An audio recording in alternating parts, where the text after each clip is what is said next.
నమస్కారం సార్. నా పేరు మొహమ్మద్ షాబుద్దీన్ సార్. నేను విశాఖపట్నం డిస్ట్రిక్ట్ నుంచి వచ్చాను సార్. సార్ నాది school assistant physical education Visakhapatnam నుంచి సెలెక్ట్ అయ్యాను sir. School assistant physical education and PET రెండింటికి సెలెక్ట్ అయ్యాను సార్.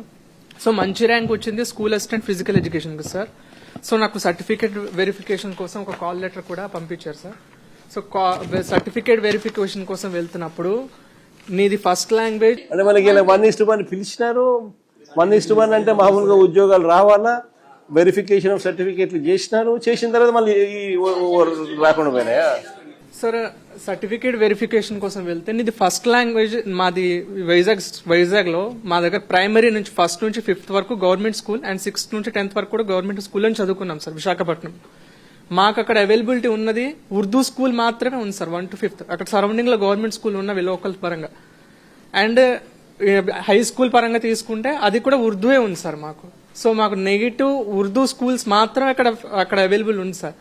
సో మేము ఉర్దూ స్కూల్ చదువుకున్నాం సార్. నాది 10th ఉర్దూ మీడియం అయింది సార్. ఫస్ట్ లాంగ్వేజ్ ఉర్దూ ఉంది సార్, సెకండ్ లాంగ్వేజ్ తెలుగు ఉంది సార్ 10th లో.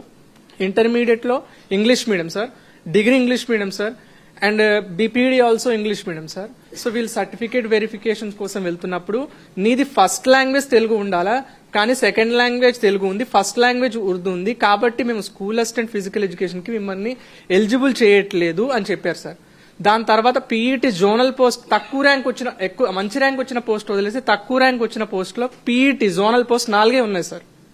దానికి మిమ్మల్ని కన్సిడర్ చేస్తాము అని చెప్పారు సార్. కన్సిడర్ చేసి నాకు ఇష్టం లేదండి, నాకు వచ్చిన పోస్ట్ నాకు ఇవ్వండి స్కూల్ అసిస్టెంట్ ఫిజికల్ ఎడ్యుకేషన్ది.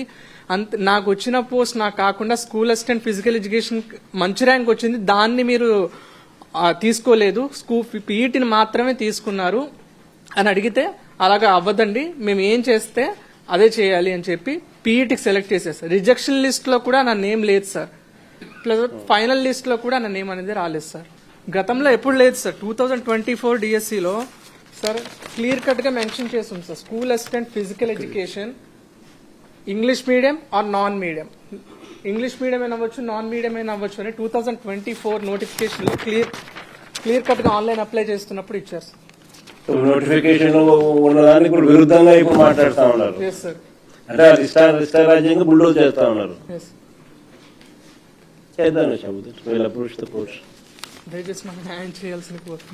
గుర్తుపెట్టుకోవాల్సింది ఏంటంటే, ఎవరైతే ఎలిజిబుల్ గా ఇప్పుడైతే బాధితులుగా ఎవరైతే ఉన్నామో కోర్టు తలుపులు తట్టే కార్యక్రమం చేస్తా ఉన్నాం. అన్ని రకాలుగా మీకు న్యాయ సహాయము, న్యాయ పోరాటం మీతో పాటు కలిసికట్టుగా వైఎస్ఆర్ కాంగ్రెస్ పార్టీ తరఫున లీగల్ సెల్ మొత్తం మీకు అండగా ఉండి నడిపిస్తుంది. We will all stand by you. ఇది ఒకటే కాదు, రేపు పొద్దున అన్యాయం జరిగింది అని అంటే మాత్రం మళ్ళీ మన ప్రభుత్వం వచ్చిన తర్వాత మళ్ళీ ఒకసారి దీని మీద ఒకసారి రీఎంక్వైరీ చేద్దాం. Don't worry. దీనికోసం కోచింగ్ సెంటర్లకి అప్పు చేసి ఏదో చేసి కోచింగ్ సెంటర్లకి డబ్బులు కట్టాం సార్. మొత్తం ఇవంతా అయిపోయిన తర్వాత లాస్ట్ లో మీకు మీడియం డిఫాల్ట్ అని చెప్పి ఇన్ని సంవత్సరాలు కష్టపడిందంతా కూడా ఒక మీడియంతో రిజెక్ట్ చేసేసారు సార్. రీఎంక్వైరీ కాన్స్టిట్యూట్ చేసేదాకా తీసుకొని పోతాను. బాధపడాకు. నీకు డిజర్వింగ్ అయితే నీకు ఖచ్చితంగా నీకు 100% అది వచ్చేట్టుగా చేద్దాం. Don't worry.